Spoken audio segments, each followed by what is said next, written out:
ഈ പ്രേക്ഷകർക്ക് Vishnu creation YouTube ചാനലിലേക്ക് സ്വാഗതം.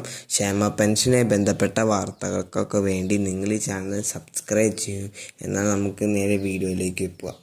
അപ്പോൾ മെയ് മാസം കുടിശ്ശികയായി കിടക്കുന്ന ഒരു മാസത്തെ ഗഡുവും മെയ് മാസത്തെ ഗഡുവും കൂട്ടി രണ്ട് ഗഡുകളും കൂട്ടി 3700 നമുക്ക് ബാങ്ക് അക്കൗണ്ടുകളിലേക്കും കൈകളിലേക്കും എത്തിച്ചേരുന്നവരാണ്. എന്നാൽ ചിലർക്കൊക്കെ 1600 വെച്ച് എത്തിച്ചേരുള്ളൂ. എന്നാൽ കഴിഞ്ഞ ഏപ്രിൽ മാസം മുതൽ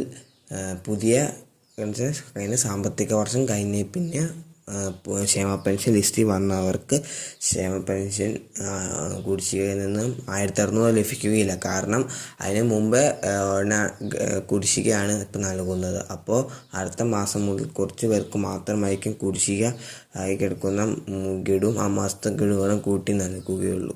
അപ്പോൾ സർക്കാർ നൽകുന്ന എല്ലാ സർട്ടിഫിക്കറ്റുകളും സമ്മതിച്ചാൽ മാത്രമായിരിക്കും അടുത്ത മാസം മുതൽ ക്ഷേമ പെൻഷൻ ലഭിക്കുക. അപ്പോൾ ഇത്രയാണ് ഈ വീഡിയോയിൽ പറയുന്നത്. ഇതുപോലത്തെ വാർത്തകൾക്കൊക്കെ വേണ്ടി നിങ്ങൾ ഈ ചാനൽ സബ്സ്ക്രൈബ് ചെയ്യൂ. അടുത്ത വീഡിയോയിൽ പിന്നെ കാണാം.